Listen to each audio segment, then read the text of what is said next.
English পরীক্ষা দিবার সামনে, তো তোমরা হচ্ছে কি করো বেসিক্যালি অনেকগুলো রুলস মুখস্থ করো। এটা তোমরা তোমাদের গ্রামার বইগুলো পুরো দেখবে যে বেসিক্যালি 55, 85 আর 100 এমন রুলস কিন্তু থাকে।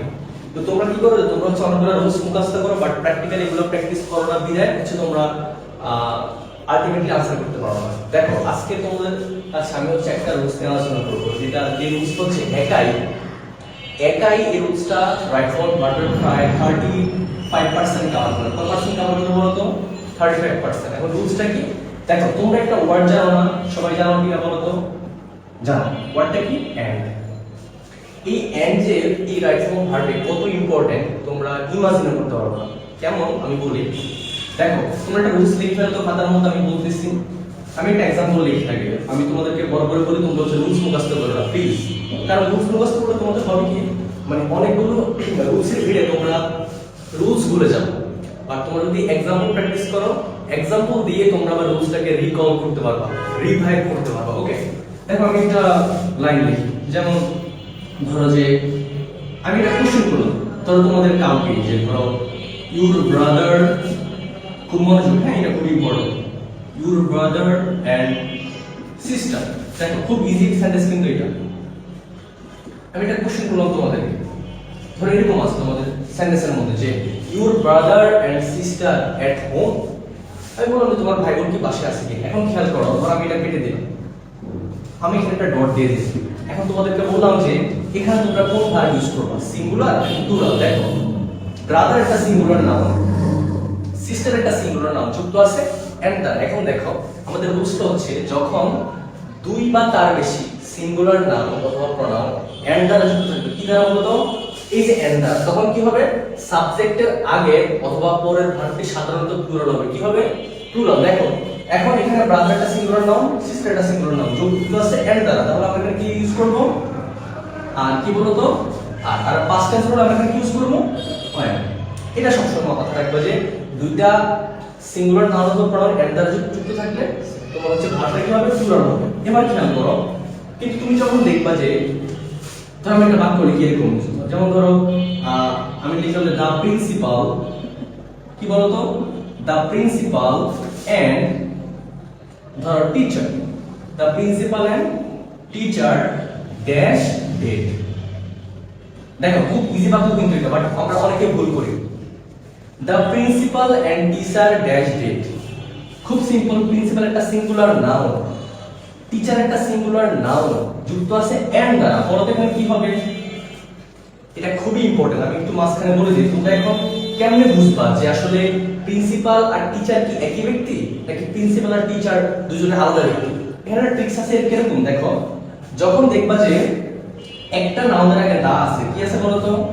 দা আছে, অপরটার আগে দা নাই, তাহলে তোমরা ধরে নিবা যে এখানে প্রিন্সিপাল এবং টিচার হচ্ছে একজন ব্যক্তি। কিন্তু যখন দেখবা যে এখানে প্রিন্সিপালের আগে দা আছে, টিচারের আগে দা আছে, তখন তোমরা কি বলবা? তখন তোমরা ভাববা যে প্রিন্সিপাল একজন লোক, টিচার এখানে আরেকজন লোক, তখন তোমরা এখানে হচ্ছে অন্য কিছু ইউজ করবে। তাহলে এখন খেয়াল করো, যখন আমরা দেখতেছি যে প্রিন্সিপাল এবং টিচার একই ব্যক্তি, তখন আমরা এখানে ইউজ করব ইজ। কি বলতো?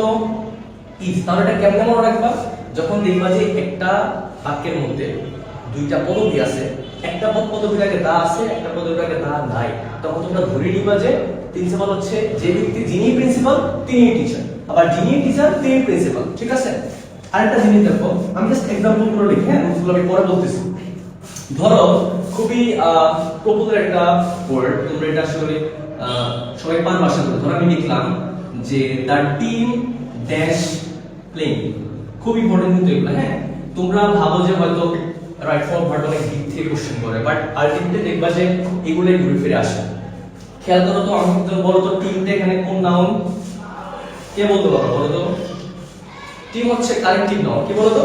Collective noun. এখন দেখো আমরা জানি যে কালেক্টিভ নাউন দ্বারা কি হয় বলো তো? অনেকগুলা মানুষকে তোমার এক করে বোঝায়। টিমের মধ্যে কি একজন থাকে? অবশ্যই অনেকজন থাকে। এখন কালেক্টিভ নাউনে যখন অনেকগুলো মানুষকে একত্রে বোঝাবে, তখন ভার্বটা সিঙ্গুলার হবে। কি হবে বলো তো? সিঙ্গুলার হবে। তাই আমি কি লিখলাম? দা টিম ইজ প্লেইং, দলটা খেলতেছে। কিন্তু সমস্যাটা হয় ওই জায়গার মধ্যে যখন এই টিমটা আলাদা হয়ে যায়। যেমন আমি একটা সেন্টেন্স লিখি, তাও বুঝতে লাগবে না।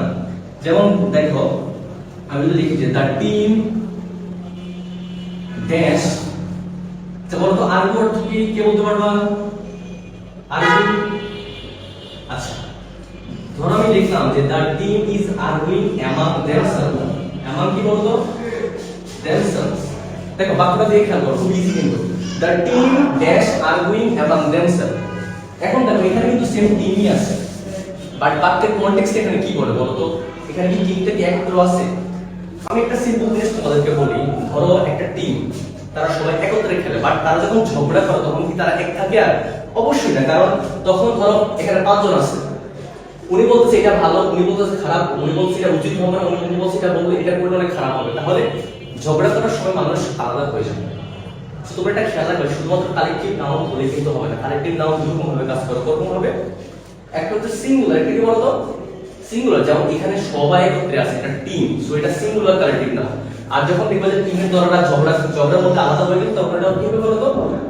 Plural collective noun. তাহলে আমরা এখানে কি লিখতে পারি যে দ্য টিম ইজ হবে নাকি আর হবে বলতো? The team is arguing among themselves নাকি team are arguing among themselves? যেহেতু এখানে টিমটা বিভিন্ন মতে আলাদা হয়ে গেছে, সো আমরা এখানে ইউজ করব বলতো আর। দেখো আমাদের এখানে কয়টা রুলস আছে দেখো, কোন বাক্যে যখন দুই বা তার বেশি সিঙ্গুলার নাউন থাকবে এন্ড দ্য যুক্ত থাকবে তখন ভার্ব প্লুরাল হবে, সাবজেক্টের আগে বা পরে হবে, সমস্যা নেই, একটা রুল শেষ, লিখে ফেলো। সেকেন্ড রুল দেখো, যখন দেখবা যে একটা বাক্যের মধ্যে দুইটা পদবি আছে, একটা আগে দা আছে একটা আগে দা আছে, তখন ভাববা যে দুইটা পদবি একই মাত্রা বুঝবে, তাই এখানে কি হবে? সিঙ্গুলার হবে। থার্ডে আসো, যখন দেখবা যে কালেক্টিভ নাউন দ্বারা একটা টিমকে একত্রে বুঝাইছে তখন হবে ভার্ব হবে সিঙ্গুলার। আবার যখন দেখবা যে কালেক্টিভ নাউন দ্বারা টিম বুঝাইছে বাট ওরা বিচ্ছিন্ন হয়ে গেছে, হয়তো মতবাদে বা ঝগড়ার মধ্যে বা এনিথিং হবে, তখন এটা হয়ে যাবে কি প্লুরাল কালেক্টিভ নাউন, তখন আমরা এখানে ভার্ব ইউজ করব প্লুরাল।